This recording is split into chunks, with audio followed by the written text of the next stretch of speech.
Om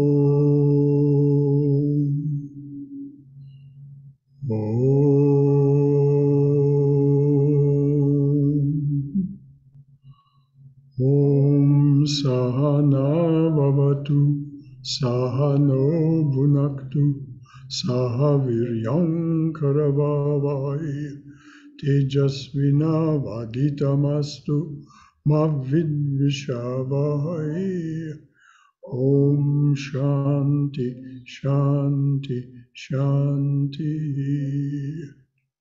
Om, may the Divine Being look over us lovingly as a mother and father.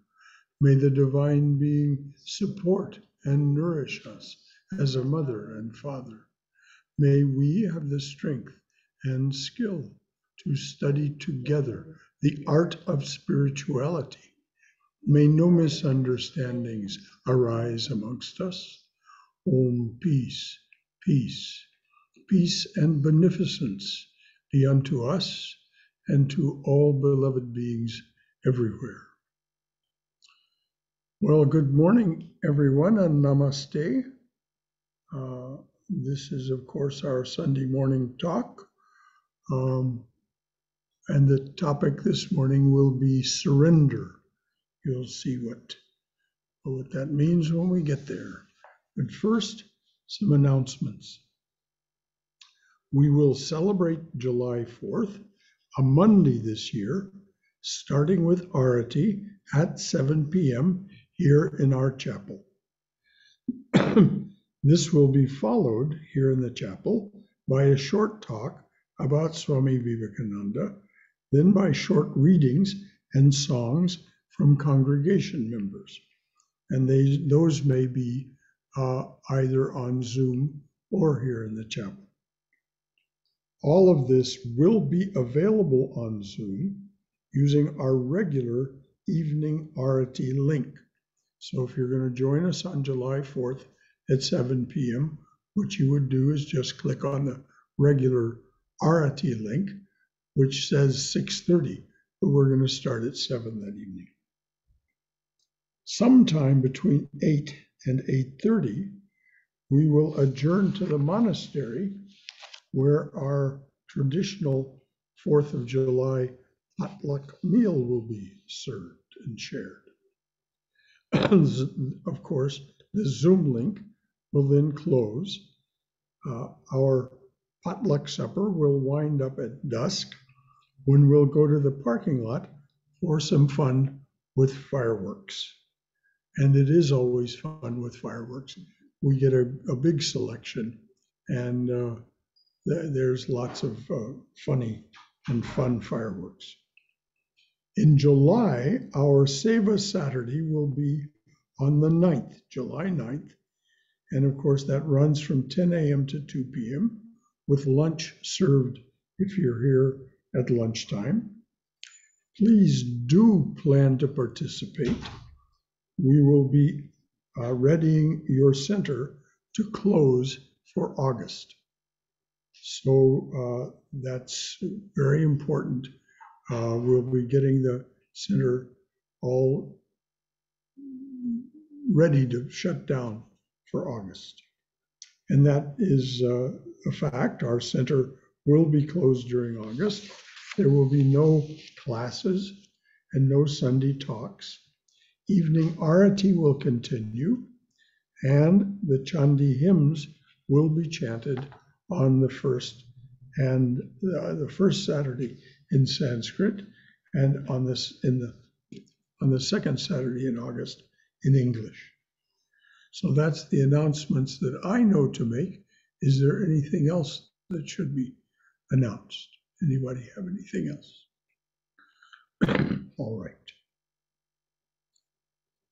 So I said this morning's topic would be surrender. It is from a bhakta's perspective, from the perspective of Bhakti Yoga. June has been a month for study of Bhakti Yoga.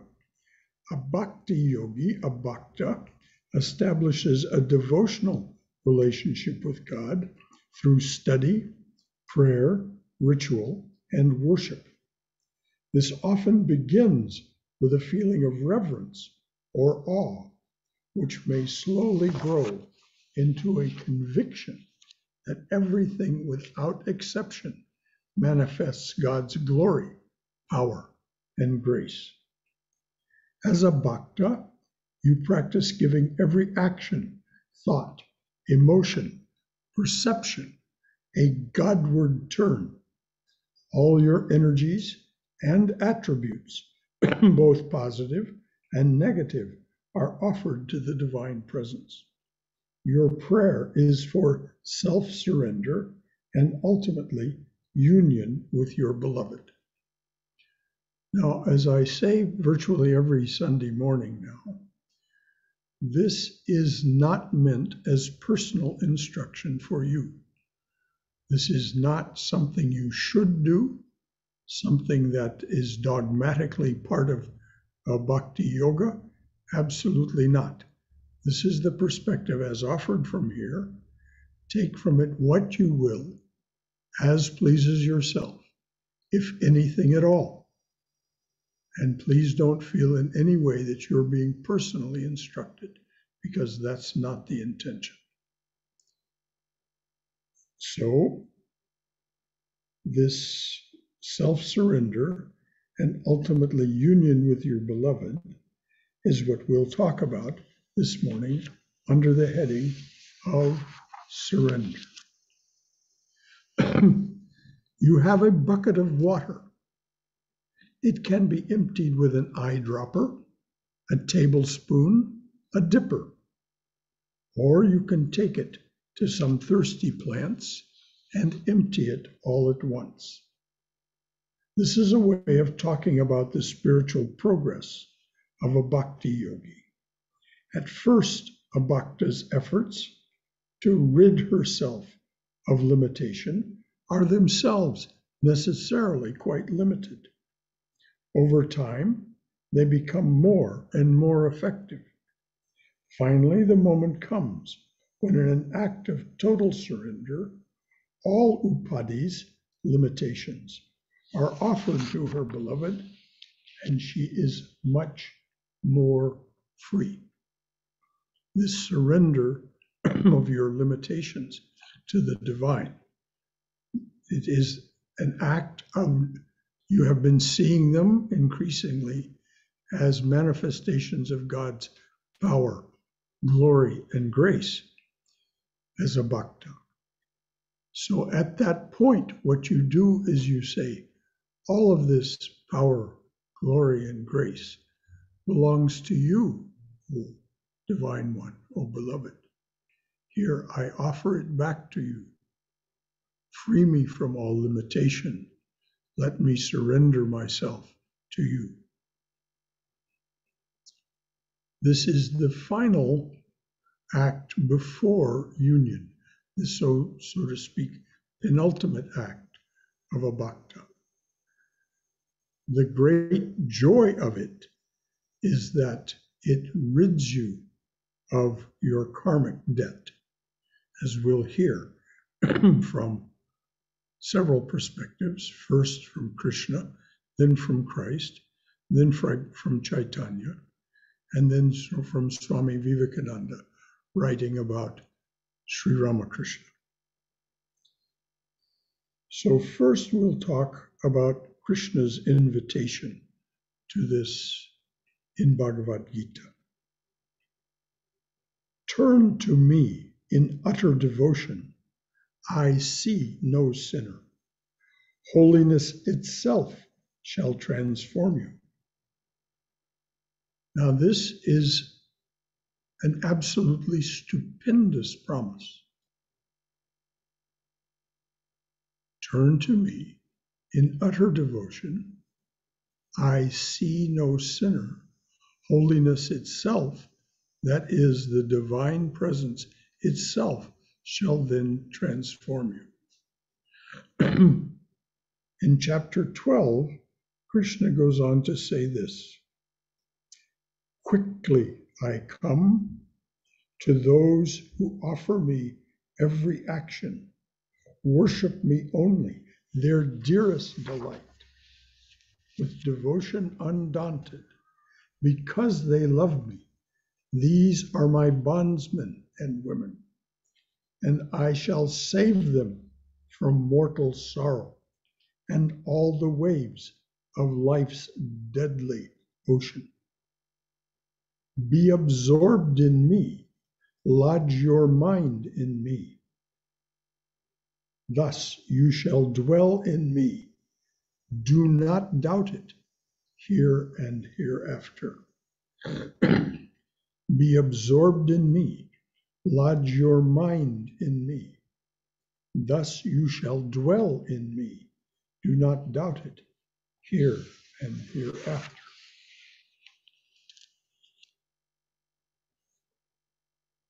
When Sri Krishna makes these promises, he makes them as the divine presence. This is not Krishna, the personality that we meet in the Srimad Bhagavatam and the Bhagavad Gita and the Mahabharata. That person was a king,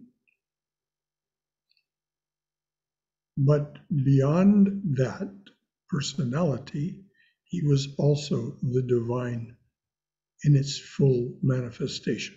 This confounds us. We cannot imagine how the infinite divine presence can manifest itself in a human being. And yet, over and over again, we see as the incarnations come, and when they come, they stay with us forever. They have been with us forever. They simply manifest at a certain time for their own reasons, having to do with our condition. But nevertheless, they are that. So when they make these promises, they're capable of fulfilling them. This is why Krishna says, do not doubt it. Do not doubt it. Over and over, if you remember in the Gita, he reassures Arjuna, finally actually giving him the divine vision to see him in his universal form, which of course Arjuna is not able to deal with, to tolerate. He says, oh, Krishna, please resume your familiar form. I can't stand this. No, we can't. We can become absorbed in it. This is the final act, union or nirvikalpa samadhi, or whatever it's called in the various forms of spiritual practice. But there's no way that this stardust spacesuit of ours, with its mind and intellect, can cope with this or truly comprehend it. But Sri Krishna and all of them say, don't doubt it. Just believe in me. Krishna says, if you understand who I am and what my task is, that's really all that's necessary. Of course, gaining that understanding is quite a bit of spiritual practice. One of the illustrations of what Sri Krishna promised. So now Sri Krishna lived 3,000 to 5,000 years ago. Lord Jesus Christ lived about 2,000 years ago. One of the most profound illustrations of what Krishna is saying is in this beautiful parable of Christ's called the parable of the prodigal child. But first, let's set the stage by what Christ says in the Gospel of Matthew. This is, again, you'll just hear the echo of what Krishna has said. Come to me, all you who are weary and heavy laden, and I will give you rest. Take my yoke upon you and learn from me, for I am gentle and lowly in heart, and you will find rest from your toils, you will find rest for your souls. For my yoke is easy and my burden is light. So this is Christ's promise. And here's a parable that illustrates exactly what he means. And also this business that Krishna said when he said, turn to me with devotion in humility, and I see no sinner. So one of Christ's most powerful lessons about these promises of redemption and refuge is found in the Gospel of Luke in this parable. And I'm going to read it to you because it is eloquent. It is detailed and it is eloquent about what happens from its beginning to its end. Jesus said, there was a man who had 2 sons. The younger one said to his father, Father, give me my share of the estate. So the father divided his property between the sons. Not long after that, the younger son got together all that he had, set out for a distant country, and there squandered his wealth in wild living. After he had spent everything, there came a severe drought in that country, drought and famine in the whole country, and he began to be in need. All of his friends, the commentary on this in other places, particularly the Gospel of the Beloved Companion, all of his friends deserted him. They were fair weather friends. They loved him when he had lots of money. But now, who are you? So he was in need. So he went and hired himself out to a citizen of that country, who sent him out to feed his pigs. The younger son longed to fill his stomach with the pods that the pigs were eating, but no one gave him anything. After a time, he came to his senses and thought, how many of my father's hired servants have food to spare, and here I am starving to death. I will set out and go back to my father and say to him, Father, I have sinned against heaven and against you. I am no longer worthy to be called your son. Make me one of your hired servants. So he got up and went to his father. But while he was still a long way off, his father saw him and was filled with compassion for him and ran to his son, threw his arms around him and kissed him. In other translations, it says, he ran across the desert of this world. He ran across the desert to his son, threw his arms around him, and kissed him. The son said to his father, I have sinned against heaven and against you. I am no longer worthy to be called your son. But the father said to his servants, quick, bring the best robe and put it on him. Put a ring on his finger and sandals on his feet. Now this ring, this is important. This is the family's signet ring. In those days, most people didn't write. Scribes wrote for you. And when it was done, it was folded up, sealed with wax, and you took the signet ring and pressed it into the wax, showing that it was a message indeed from the person it said it was from. So this is the significance of the ring. Quick, bring the best robe and put it on him. Put a ring on his finger and sandals on his feet. Bring the fatted calf and kill it. Let's have a feast and celebrate, for this son of mine was dead and is alive again. He was lost and is found. So they began to celebrate. And before I go on to the second half of the story, the second part of the story, let's just reflect on what has happened. The son has taken his inheritance before he's supposed to receive it. He simply asked for it, and his father said, all right. And so he gave him his part of the inheritance. The son goes away, and in riotous living, squanders all of that wealth. He is, in his own estimation, a sinner. But that is not what his father sees when he returns to him in humility. His father sees, my son was dead and is alive again.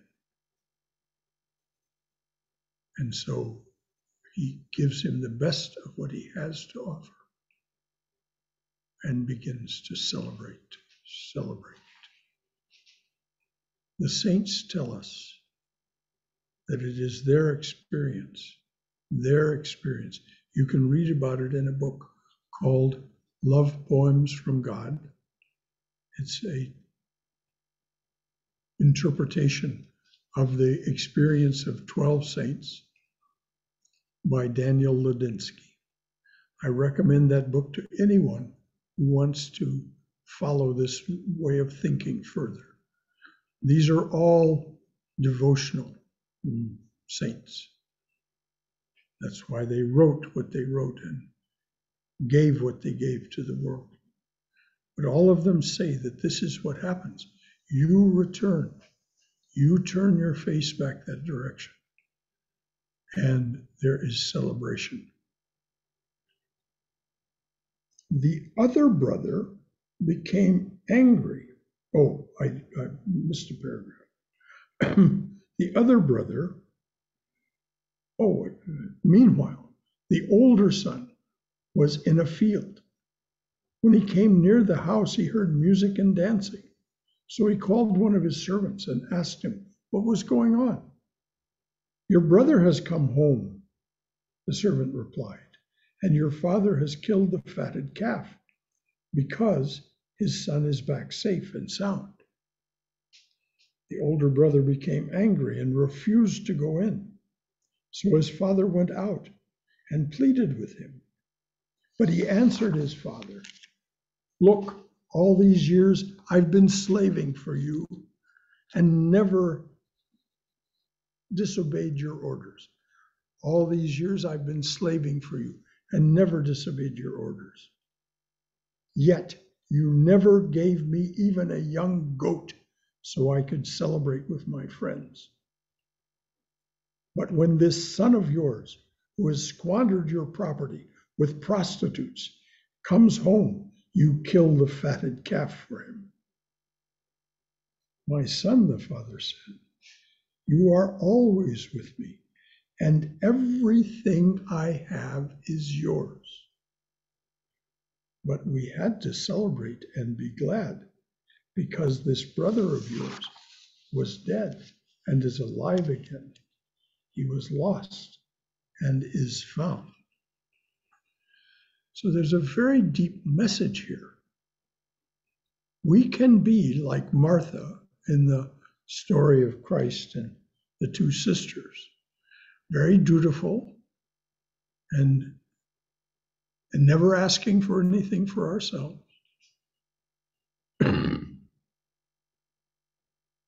But that's not a commandment. It's not one of the 10 commandments or any commandment. As the Father says, everything I have is yours. And in other of the Gospels, this is expanded on.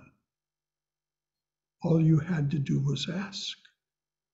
His younger brother had asked and received. All you had to do was ask, but you never asked. the profound message is the divine presence will not force itself on us. We have to ask. We have to accept their invitation. We have to hold out our hand and say, here is my hand. Take my hand, lead me on. So the message of this parable is so profound. Turn to me in utter devotion, I see no sinner. Holiness itself shall transform you. Will put on the finest robe, give you the family signet ring, the family of your divine birthright. We'll put on the finest sandals and we'll celebrate you. This is the message of this great parable.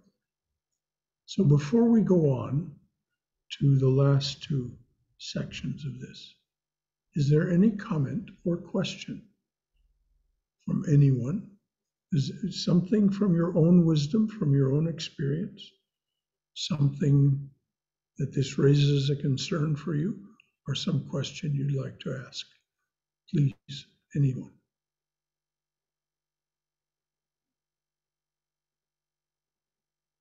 Anyone on Zoom?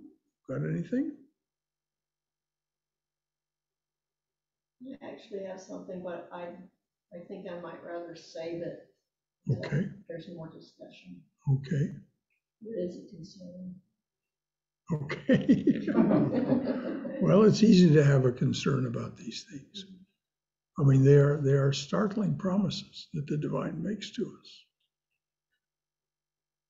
Anything else from anyone? Well, Christ has rendered you speechless, which is not surprising either. Maybe I've been supposed to go ahead and say it. Nobody else is. Oh, Amadas, go ahead. No, please, Cindy, you first. No, I want to hear, no, really honestly, you go ahead. Please, Amadas. So, the I see no sinner is startling to me. And it reminded me of, in 1989, I was in Washington, D.C. at the National Cathedral. And during the service, one of the three priests at the diocese did the sign of the cross and absolved everybody in the room of their sins. And not having been raised Catholic or Episcopal, I had never had that happen before.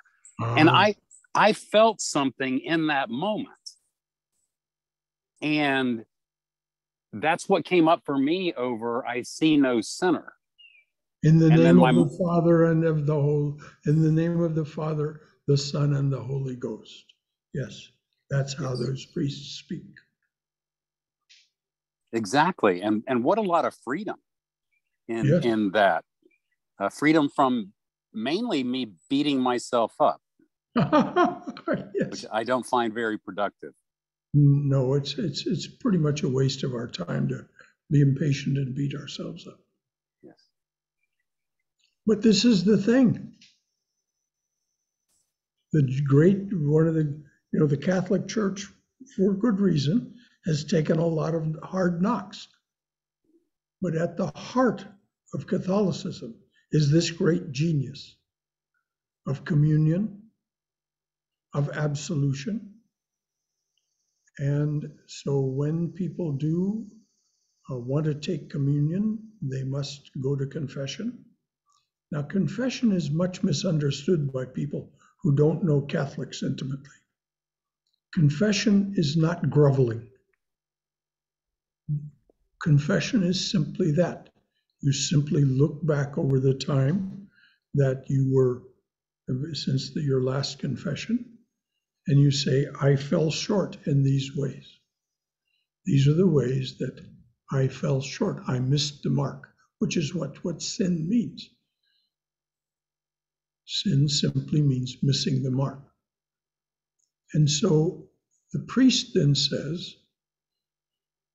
very well, in the name of the Father, the Son, and the Holy Ghost, I absolve you of these sins, and here is your penance.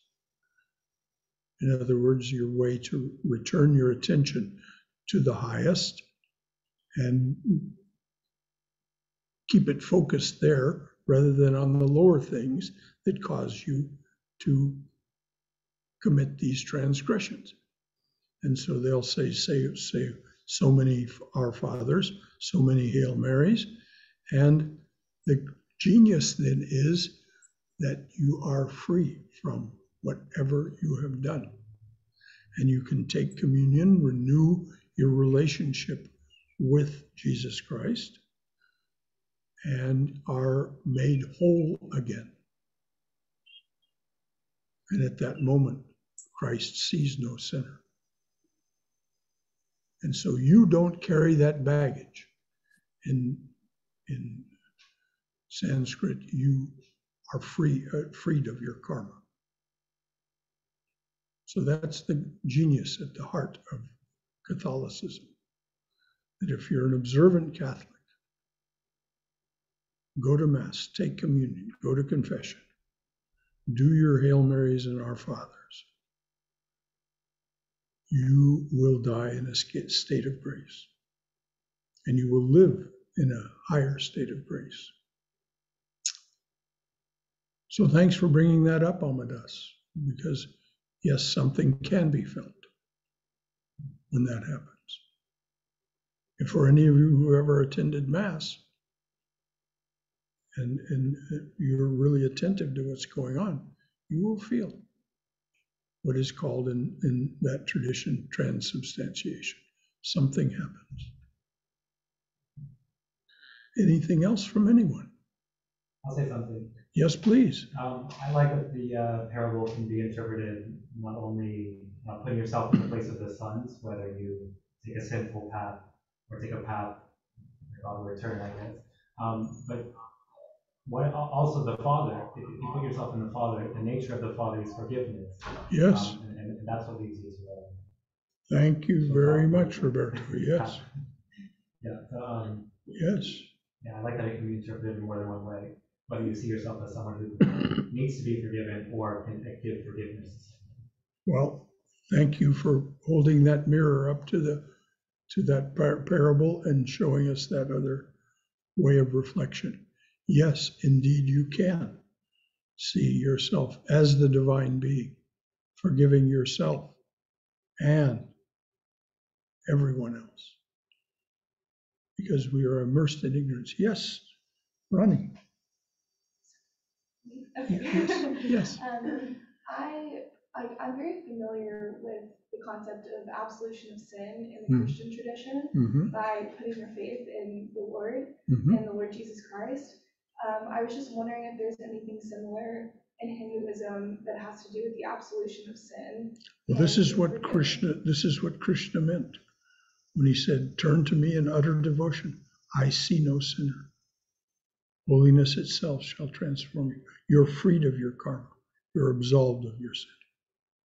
I see no sinner."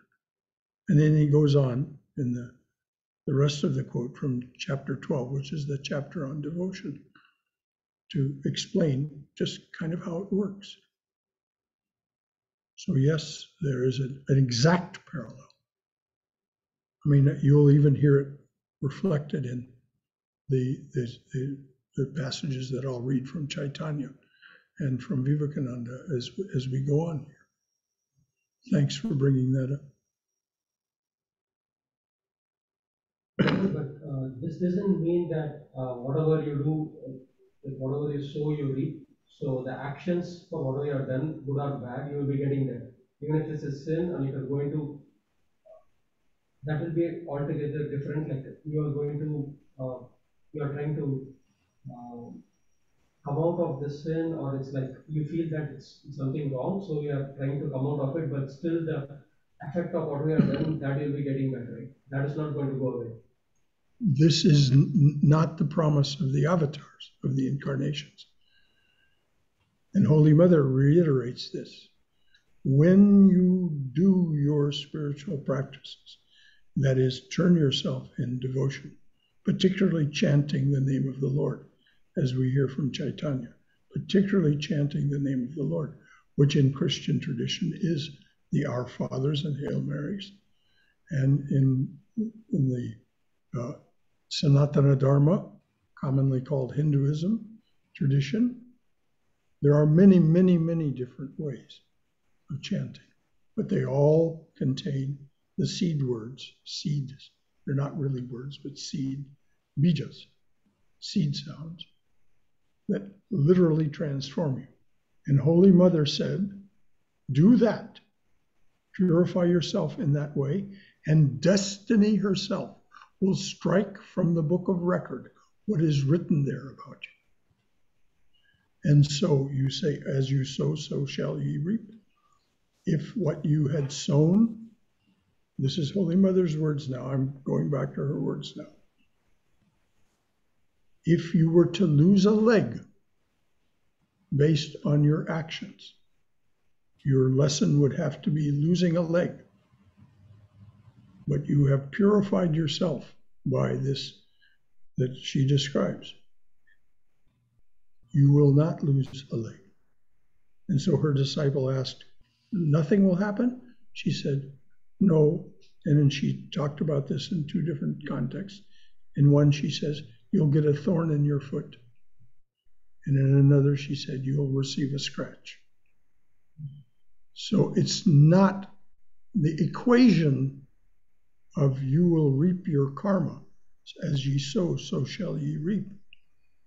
That holds as long as you do not turn your attention with devotion and humility to the divine being, to the divine presence. Because that's the wish-yielding tree. Christ could not have put it more explicitly when he said, seek ye first the kingdom of God, and all else shall be added unto you, all wisdom, all righteousness. Now you cannot have all righteousness and at the same time be carrying karmic baggage. You can't. Now, as has been said many times, there is notation at the end of the Vivekachudamani. Adi Shankaracharya's tract on Jnana Yoga, Advaita Vedanta. And it's also mentioned in Patanjali's Yoga Sutras, that as long as we remain embodied, there is the prarabdha karma that brought us into this lifetime. Touches of it will remain. It will be, as Holy Mother said, less. But even the illumined souls, which is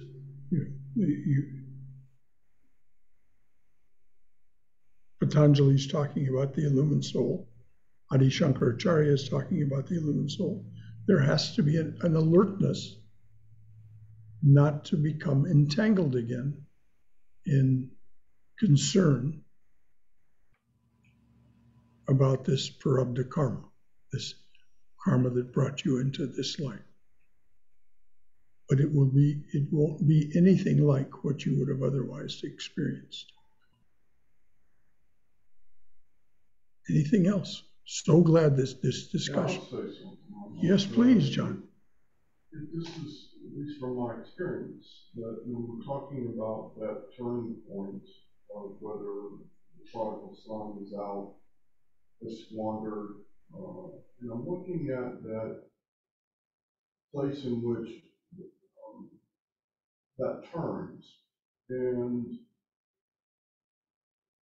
it's got to be, from my experience, coming from a place of humility, coming from a place of complete and utter total surrender, which I think is the topic of the day.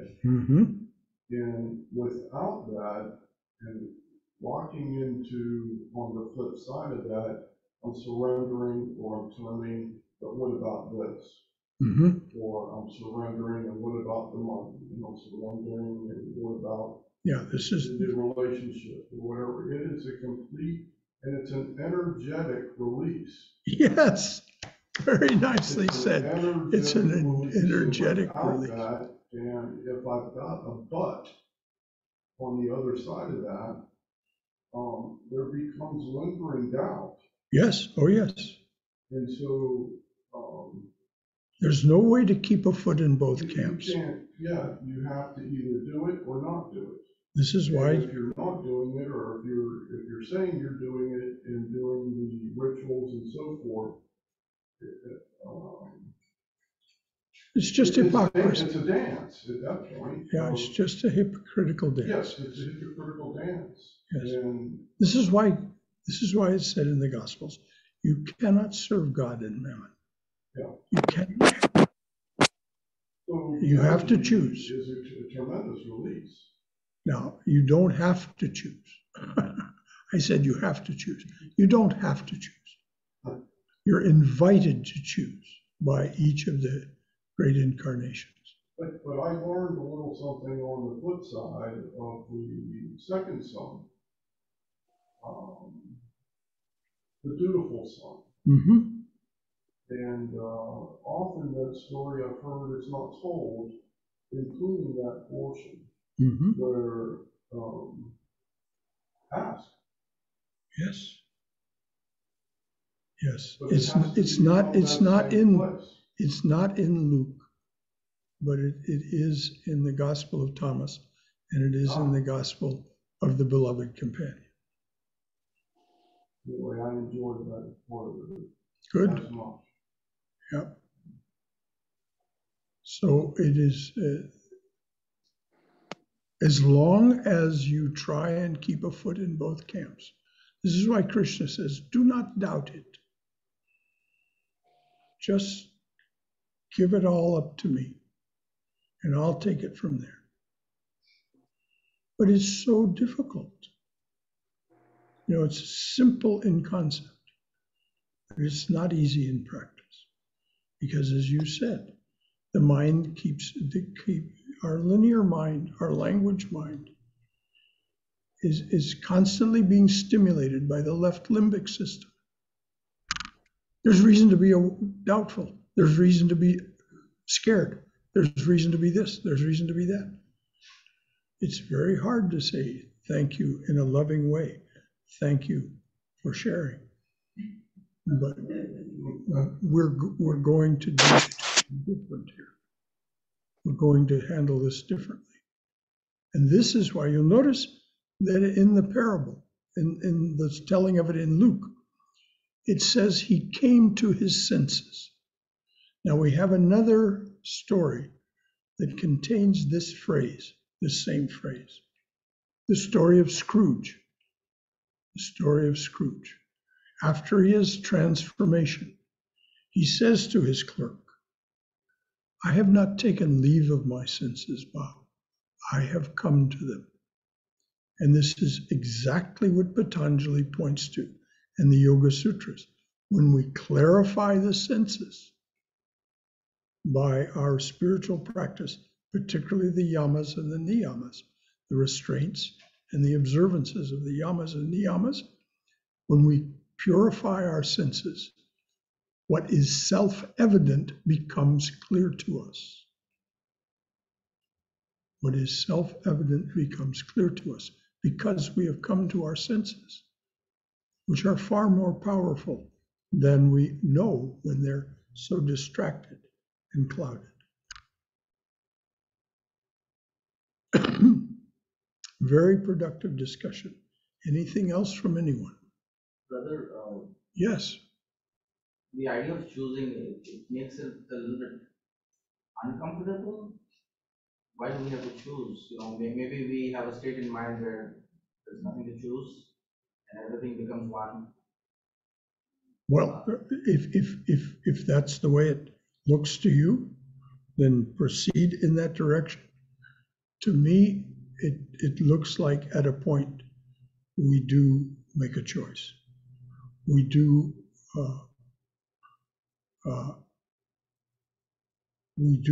actively discriminate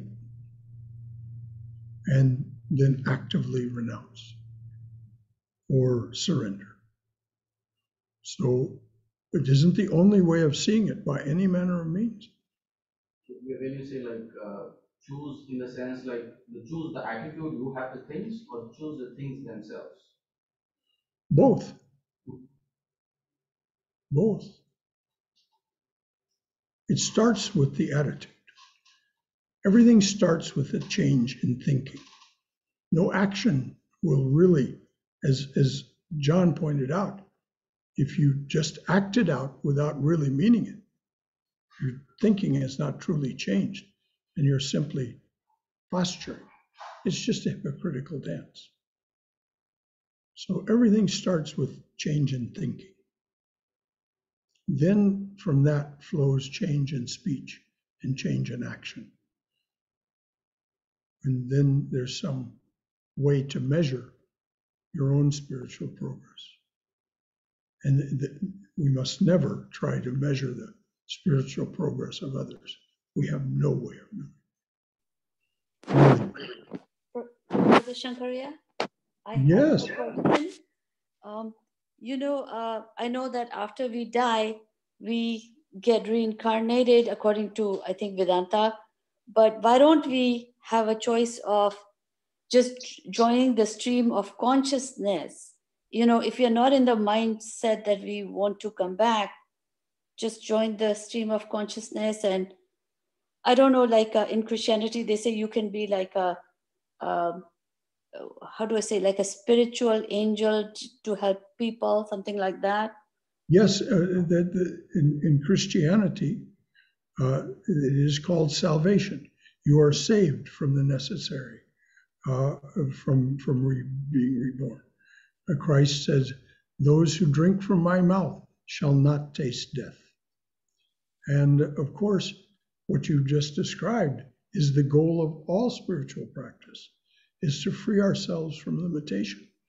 When we free ourselves from limitation, being born as a human being is a form of very profound limitation.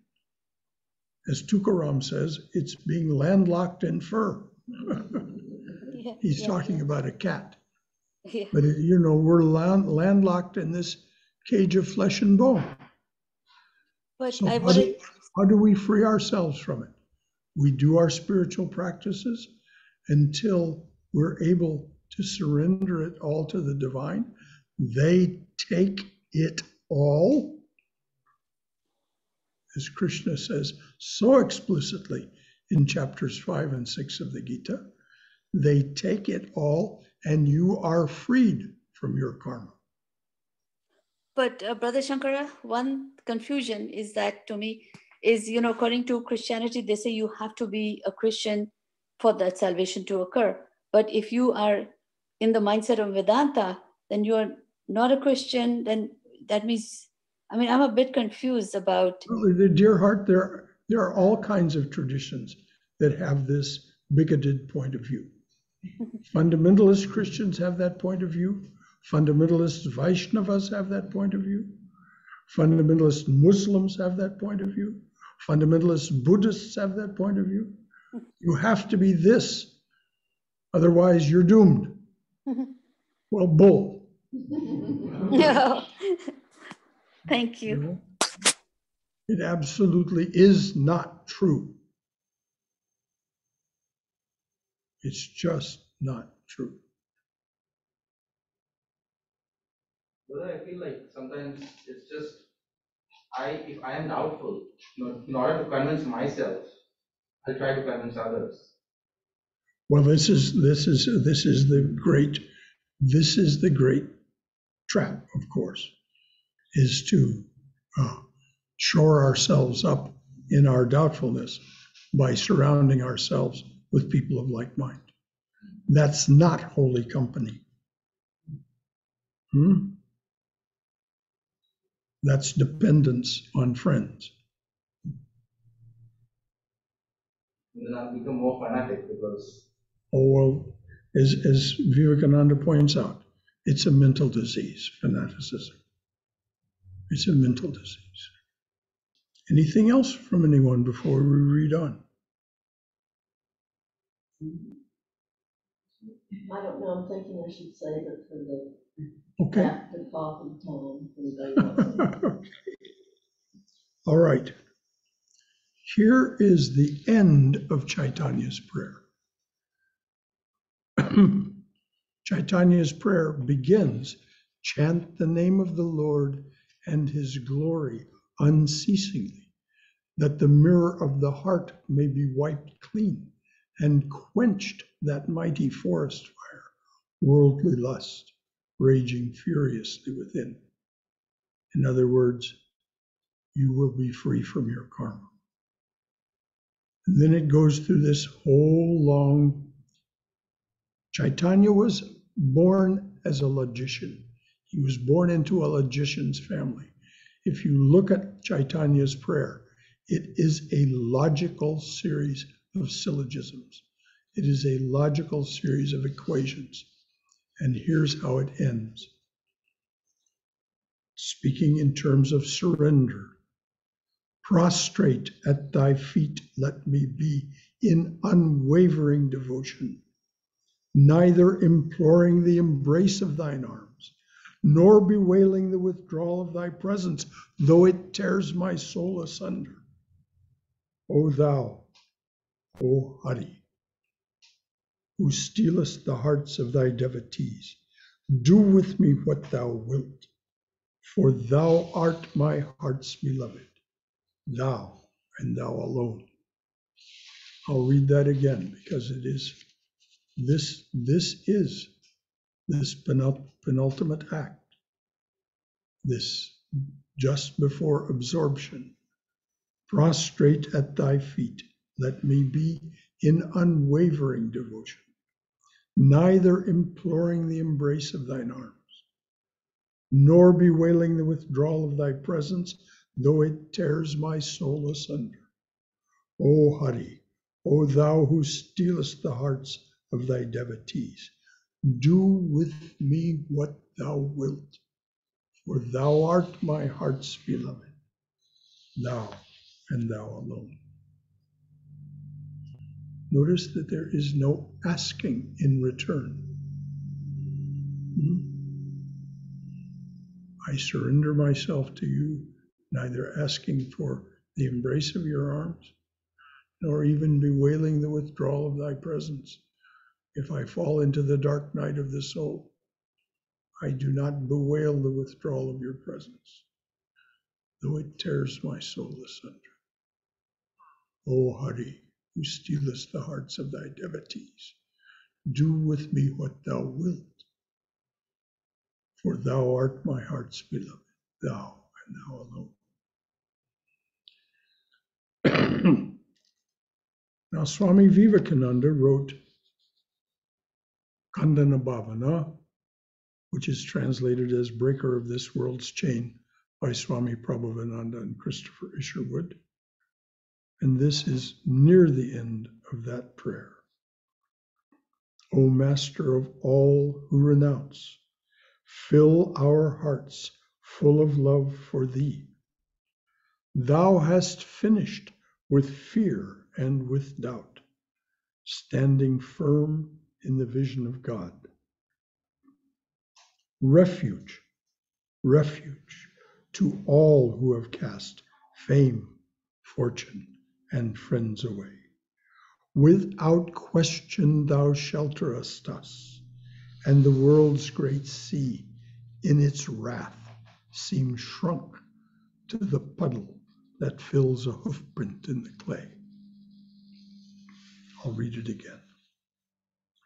O Master of all who renounce, fill our hearts full of love for thee. Thou hast finished with fear and with doubt, standing firm in the vision of God, refuge to all who have cast fame, fortune, and friends away. Without question thou shelterest us, and the world's great sea in its wrath seems shrunk to the puddle that fills a hoofprint in the clay.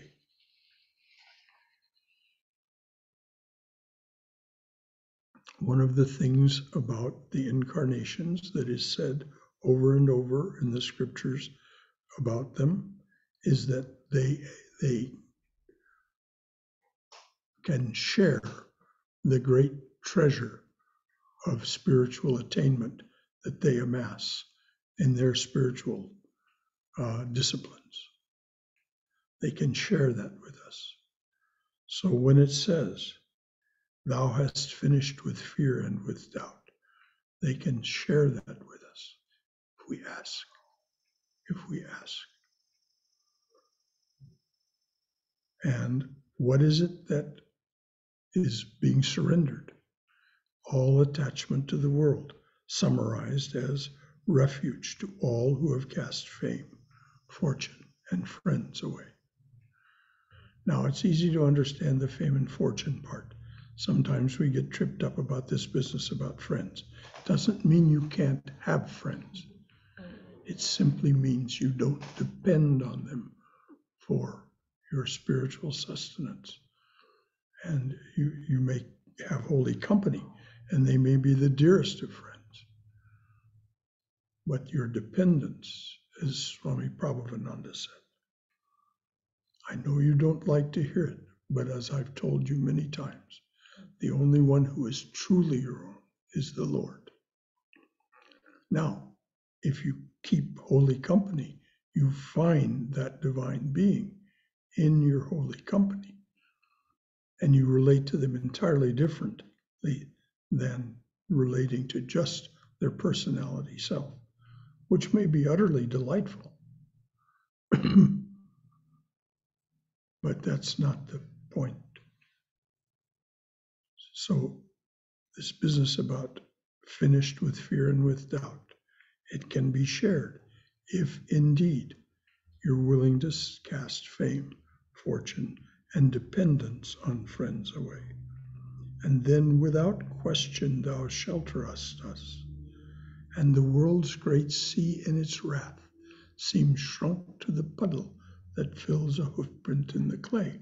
This is again a gesture toward your relief from karma, the great wrathful sea of action and reaction, and simply is not applicable to you anymore because you have surrendered and taken refuge.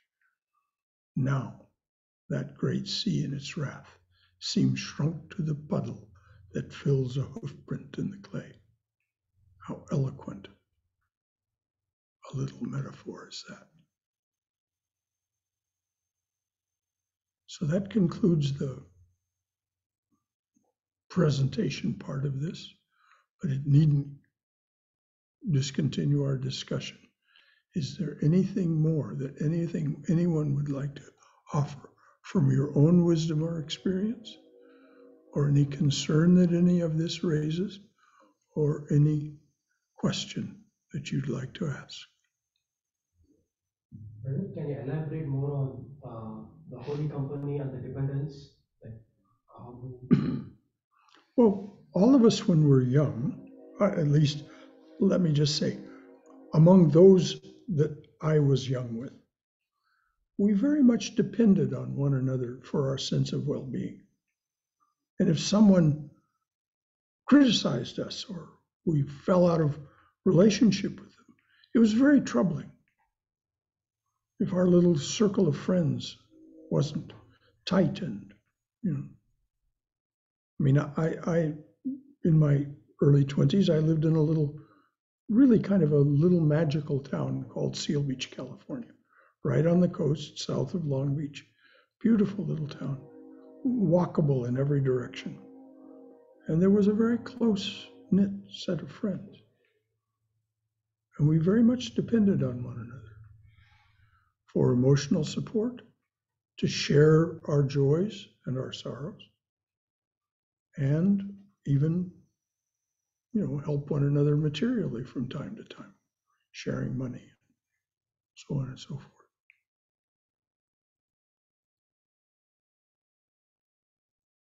That is not sustainable if you're going to progress in spiritual life. And if you begin to progress in spiritual life away from that, you'll find that some of those people who were in your circle, that tight circle, won't like it. They don't want you to go off in this new direction. And so they will try to do things to distract you, to discourage you. So that's what is meant by casting that kind of friendship away. You have to be able to be self-determined and determined for yourself, not by the opinions of your friends, what it is that you should do.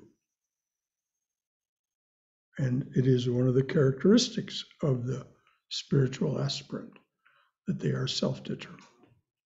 That they don't look to their friends to ratify their decisions or to tell them you're doing the right thing or the wrong thing. They may look to them for love and emotional support in a more profound sense. But they're not going to be dissuaded if that person doesn't agree with them. And we soon come to the understanding that it's really impossible at that deep level to all agree with one another, because we each are a unique being. Which is why Vivekananda in the 1890s, probably 1895, in London, published a little tract called Each Man His Own Sect. Now, it wasn't something that he wrote, it's a talk he gave. Each man, of course, the pronoun, the masculine pronoun, that's just the way they talked in those days. We can just say each person, their own sect. And the thesis of that talk is that each of us will come to our own understanding and our own way of being with the divine presence. Yes, please, you have to sing out. Okay.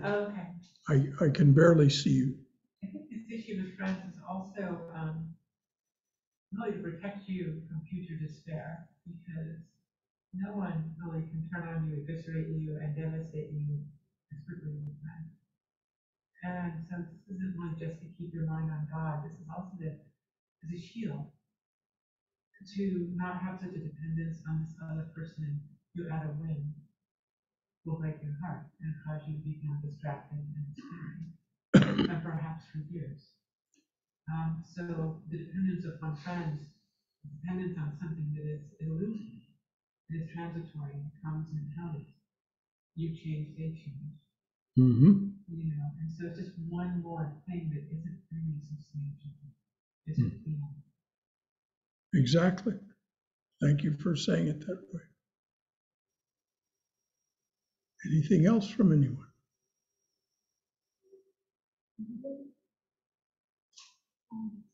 Yes, Niranjan. Going back to the prodigal son story. Yes. So I don't know if it is okay to take it literally, but if I just take it by the literal meaning of the story, Yes. go by the literal meaning of the story, then I have a concern that so the son who went away and squandered the wealth of the father. So the son had surrendered when he reached a point where there was no other option for him. Like you mentioned that he did not even the food that was given to the pigs, he could not avail even that food. So he had reached that place where he had no other option, nowhere to go except his father. So that is so. In a way, it looks like his humility was forced by the situation that he was in. But on the other hand, the other son, he was naturally devoted to his father for a long time. Like even though he was not in that corner spot where he had no other option, still he was naturally devoted to his father. So I don't know if it's meant to be taken this way, but I just want to see. Well, Niranjana, thank you for bringing that up. of course, we can look at it that way, that this son, the younger son, became abject because he had no other choice.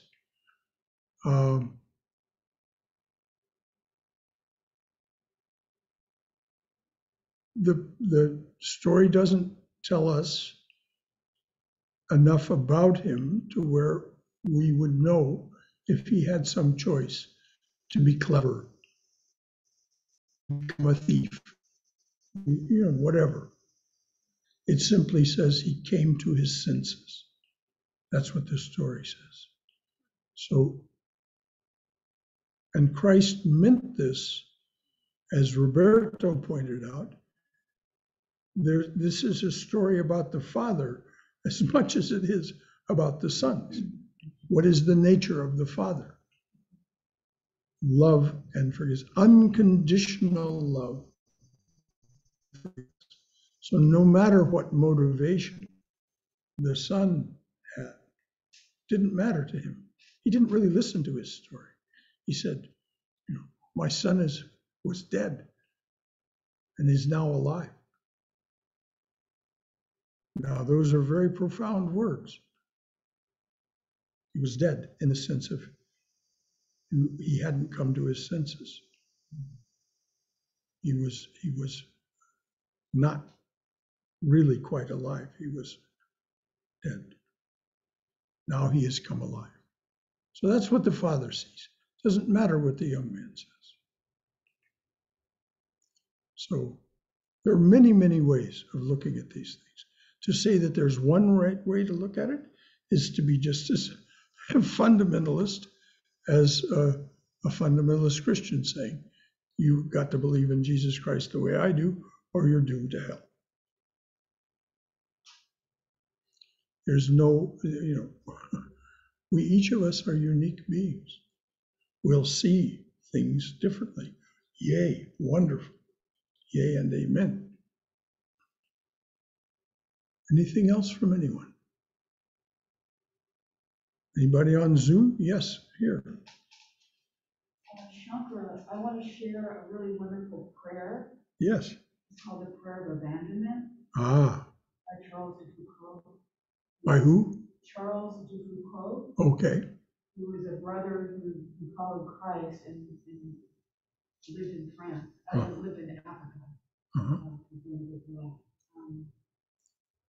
It's just a very wonderful prayer that is really close to my heart. Please say it. And he starts with by saying, "Dear Father," dear Father, Mother. And I'll just try to remember it. Dear Father, Mother, I abandon myself into your hands. Do with me what you will. I'm ready for all and acceptable. But only your will be done in me and in all your creatures. I ask you, Lord, in this.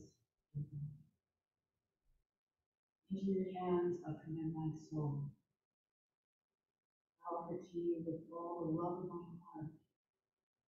I love you, God, and so I need to give myself, to surrender myself into your hands. Thou art my Father. Beautiful, Lord. And that is, I talk about the grace note.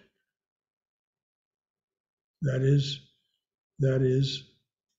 a perfect summary, so to speak, of what has been said by all of these things that have been presented this morning. And there isn't any mystery to it, There isn't any mystery to it. The mystery is that we remain intoxicated by the things of the world. As Swami Prabhavananda would very sweetly say, everyone loves the magic, but no one wants to know the magician. Everyone loves the magic, but no one wants to know the magician. So when we want to know the magician, when we want to know what is behind all of this dreamlike appearance that we experience, then we begin to be led along this path that ultimately leads to surrender. The kind of surrender that Lori just read to us, Lori, the surrender that is in Chaitanya's prayer, and that is in what Krishna said to us in the very beginning. And one interpretation, at least, of what the younger son in the story of the prodigal child comes to. Anything else from anyone? Well, somebody asked me before this morning how many people I thought would be here this morning. And I said, well, being summertime, I think there'll probably be 6. There's at least twice that number here. Isn't that wonderful? And so we can adjourn to the monastery where there will be snacks and coffee and tea and all that kind of thing, and the kind of fellowship that so sweetly continues what we've begun here. Any final thought from anyone before we close with our regular prayer? All right. Thank you to all of you who joined us on Zoom. Many of these people who join us on Zoom, there's no possible practical way that they can be here with us on these mornings because some of them live in other states or they live far away here in Georgia. And at least one person here among us this morning lives about a 4.5, 5-hour drive away in North Florida and is staying with us for a bit of time. That's Justine who is sitting there. So, all right, if there's no final thought from anyone, then we'll close with this. And I remind us all that this lovely translation of this very ancient Vedic prayer is by Swami Yogeshananda, whose center this is in the name of Sri Ramakrishna and Holy Mother, of course, but he's the one who founded it. And he translated this prayer this way. Let there be peace in outer space. Let there be peace in outer space. Let there be peace in the sky, on the earth, and in the waters. Let there be peace in the sky, on the earth, and in the waters. Let there be peace in the herbs, the plants, and the trees. Let there be peace in the herbs, the plants, and the trees. May the gods be peaceful. May the gods be peaceful. May the whole universe be pervaded by peace. May the whole universe be pervaded by peace. Let this infinite universal peace prevail throughout my being. Let this infinite universal peace prevail throughout my being. Om Shanti, Shanti, Shanti. Peace, peace, peace be unto us and to all beloved beings everywhere. Shanti, Shanti, Shanti. Jai Shri Guru Maharaj Ji Ki Jai. Durga, Durga, Durga. May we be safe. May we be healthy. May we be cheerful. May we have peace of mind. May we go forward in the loving and protective embrace of the Divine Being as our Mother and Father. So, to those of you who feel so moved, please let us go to the monastery and enjoy ourselves with the snacks and beverages there. And goodbye, Denise. See you all soon.